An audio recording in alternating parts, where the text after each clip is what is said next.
अस्सलाम वालेकुम वरहमतुल्लाहि वबरकातुहू। मेरे प्यारे दोस्तों, मैं उम्मीद करता हूँ आप सब लोग खैरियत से होंगे। अल्लाह पाक आपकी तमाम परेशानियों को दूर अता फरमाए, आपके घर में कारोबार में बेपनाह बरकत अता फरमाए। मेरे प्यारे दोस्तों, जो इंसान भी रोज़ाना सूरह यासीन को पढ़ता है या फिर सुनता है तो उस इंसान की ज़िंदगी में कभी भी परेशानियाँ नहीं आती है और उसकी ज़िंदगी में हमेशा खुशहाली रहती है। प्यारे दोस्तों, सूरह यासीन एक बहुत ही पावरफुल सूरह है, बहुत ही बरकत वाली ये सूरह है। सूरह यासीन के बहुत ही ज़्यादा फायदे हैं। सूरह यासीन को कुरान पाक का दिल भी कहा जाता है। अब आप लोग यहीं से अंदाजा लगा सकते हैं कि जिस सूरह मुबारक को कुरान पाक का दिल कहा जाता है उसके कितने ज्यादा फायदे होंगे। प्यारे दोस्तों, सूरह यासीन के बहुत ही ज्यादा फायदे हैं, बहुत ही बरकत वाली ये सूरह है। अगर आपके घर में, कारोबार में, दुकान में कहीं पे भी बरकत नहीं हो रही है तो आप लोग रोजाना सूरह यासीन को पढ़ना शुरू कर दे या फिर डेली हमारे चैनल से सुन लिया करें। इंशाल्लाह आपके दुकान में, घर में, कारोबार में बेपनाह बरकत होने लगेगी। आपके पास पैसा ही पैसा हो जाएगा अगर आप लोग सूरह यासीन को पढ़ेंगे या फिर इस वीडियो के अंदर सुनेंगे। प्यारे दोस्तों, सूरह यासीन से लाखों लोगों की जिंदगी संभल गई है। इंशाल्लाह आप लोगों की भी संभल जाएगी। लाखों लोग रोजाना सूरह यासीन को पढ़ते भी हैं और सुनते भी हैं। सूरह यासीन को पढ़ने से या फिर सुनने से शैतान आपके घर से दूरी बनाकर रहता है और आप लोगों के घर में हमेशा खुशहाली रहेगी। अगर आप लोगों के घर में, दुकान में, कारोबार में कहीं पे भी किसी ने जादू बंदिश करा दी है तो आप लोग रोजाना सूरह यासीन को पढ़ा करें या फिर डेली सुना करें। इंशाल्लाह जादू बंदिश हमेशा के लिए खत्म हो जाएगी। प्यारे दोस्तों, आप लोग रोजाना फजर की नमाज पढ़ने के बाद डेली सूरह यासीन को पढ़ा करें या फिर हमारे चैनल से सुन लिया करें। इंशाल्लाह आपके कारोबार में, दुकान में, घर में बेपनाह बरकत होने लगेगी। आपकी जिंदगी में खुशहाली खुशहाली रहेगी और आपकी जिंदगी में कभी भी परेशानियां नहीं आएंगी। आप बहुत खुश रहने लगोगे अगर आप लोग रोजाना सूरह यासीन को पढ़ा करेंगे या फिर हमारे चैनल से सुना करेंगे। तो चलिए मेरे प्यारे दोस्तों, अब आप लोग अपने मकसद को अपने दिल में रखिए। मैं आप लोगों को सुना देता हूँ इस बरकत वाली सूरों को। आप लोग दिल लगाकर और पूरे यकीन के साथ सिर्फ इसे सुन लें। और हाँ मेरे दोस्तों, मैं आप लोगों को एक बात और बता दूं, अगर आप लोग अल्लाह पर यकीन रख के इस सूरह मुबारक को मुकम्मल सुनेंगे तभी आप लोगों को इससे फायदा हासिल होगा। अगर आप लोग अल्लाह पर यकीन रख के इस सूरह मुबारक को मुकम्मल नहीं सुनेंगे तो आप लोगों को इससे फायदा हासिल नहीं होगा। तो आप लोग अल्लाह पर यकीन रख के इस सूरह मुबारक को मुकम्मल सुने। तो चलिए मैं आप लोगों को सुना देता हूँ सूरह यासीन। पर उससे पहले मेरे प्यारे दोस्तों, अगर आप लोगों ने हमें अभी तक सब्सक्राइब नहीं करा है तो जल्दी से हमें सब्सक्राइब कर ले। आप लोगों का सब्सक्राइब करना जाया नहीं जाएगा क्योंकि आप लोगों ने सूरह यासीन के चैनल को सब्सक्राइब किया है। और हमारी इस प्यारी सी वीडियो को दिल से लाइक करके कमेंट बॉक्स में आमीन जरूर लिखिएगा और हमारी इस प्यारी सी वीडियो को अपने तमाम दोस्तों तक जरूर शेयर करें। प्यारे दोस्तों, अगर आप लोगों की शेयरिंग की वजह से किसी एक इंसान ने भी इस सूरह मुबारक को सुन लिया तो इसका सवाब आपको भी मिलता रहेगा जब तक ये वीडियो चलती रहेगी। तो चलिए मेरे प्यारे दोस्तों, आप लोग सुन लीजिए सूरह यासीन दिल लगाकर पूरे यकीन के साथ।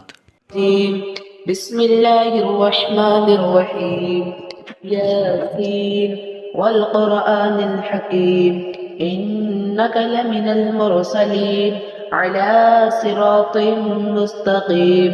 तंज़ीलल अज़ीज़िर रहीम लितुन्ज़िर क़ौमन मा उन्ज़िर आबाउहुम फ़हुम गाफ़िलून लक़द हक़्क़ल क़ौलु अला अक्सरिहिम फ़हुम ला युमिनून इन्ना जअलना फ़ी अअनाक़िहिम अग़लालन फ़हिय इलल अज़क़ानि फ़हुम मुक़महून वजअलना मिन बैनि ऐदीहिम सद्दन व मिन ख़ल्फ़िहिम सद्दन फ़अग़शयनाहुम फ़हुम ला युबसिरून वसवाअन अलैहिम अअन्ज़रतहुम अम लम तुन्ज़िरहुम ला युमिनून इन्नमा तुन्ज़िरु मन इत्तबअ अज़्ज़िक्र व ख़शिय अर्रहमान बिलग़ैब फ़बश्शिरहु बिमग़फ़िरतिन व अज्रिन करीम इन्ना नहनु नुह्यिल मौता व नक्तुबु मा क़द्दमू व आथारहुम व कुल्ल शैइन अहसैनाहु फ़ी इमामिन मुबीन वضرب لهم مثلا أصحاب القرية إذ جاءها المرسلون إذ أرسلنا إليهم اثنين فكذبوهما فعززنا بثالث فقالوا إنا إليكم مرسلون قالوا ما أنتم إلا بشر مثلنا وما أنزل الرحمن من شيء إن أنتم إلا تكذبون قالوا ربنا يعلم إنا إليكم لمرسلون وما علينا إلا البلاغ المبين قالوا إنا تطيرنا بكم لئن لم تنتهوا لنرجمنكم وليمسنكم منا عذاب أليم قالوا طائركم معكم أئن ذكرتم بل أنتم قوم مسرفين وجاء من أقصى المدينة رجل يسعى قال يا قوم اتبعوا المرسلين اتبعوا من لا يسألكم أجرا وهم مهتدون وما لي لا أعبد الذي فطرني فإنه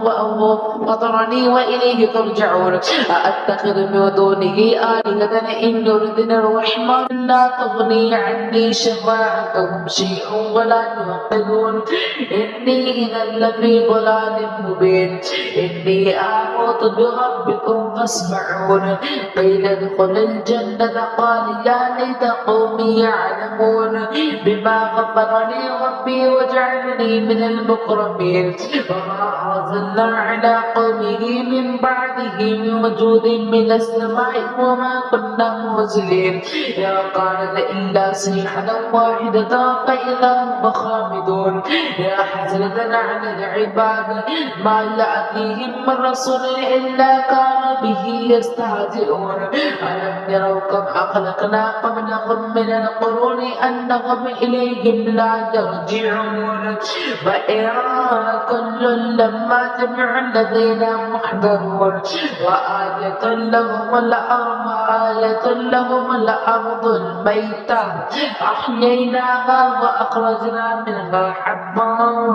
فمنه يأكلون وجعلنا فيها جنات من نخيل وأعناب وفجرنا فيها من العيون ليأكلوا من ثمره وما عملته أيديهم أفلا يشكرون سبحان الذي خلق الأزواج كلها مما تنبت الأرض ومن أنفسهم ومما يعلمون وآية لهم الليل نسلخ منه النهار فإذا هم مظلمون والشمس تجري لمستقر لها ذلك تقدير العزيز العليم والقمر قدرناه منازل حتى عاد كالعرجون القديم لا الشمس ينبغي لها أن تدرك القمر ولا الليل سابق النهار وكلنا في فلك يسبحون وآية لهم أنا حملنا ذريتهم في الفلك المشحون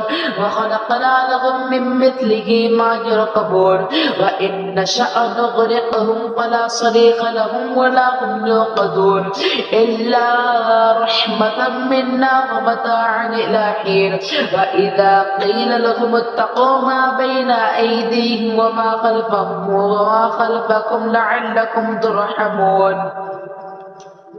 وما تأتيهم من آية من آيات ربهم إلا كانوا عنها معرضين وإذا قيل لهم أنفقوا مما رزقكم الله قال الذين كفروا للذين آمنوا أنطعم من لو يشاء الله أطعمه إن أنتم إلا في ضلال مبين ويقولون متى هذا الوعد إن كنتم صادقين ما ينظرون إلا صيحة واحدة تأخذهم وهم يخصمون فلا يستطيعون توصية ولا إلى أهلهم يرجعون ونفخ في الصور فإذا هم من الأجداث إلى ربهم يوصلون قالوا يا ويلنا من بعثنا من مرقدنا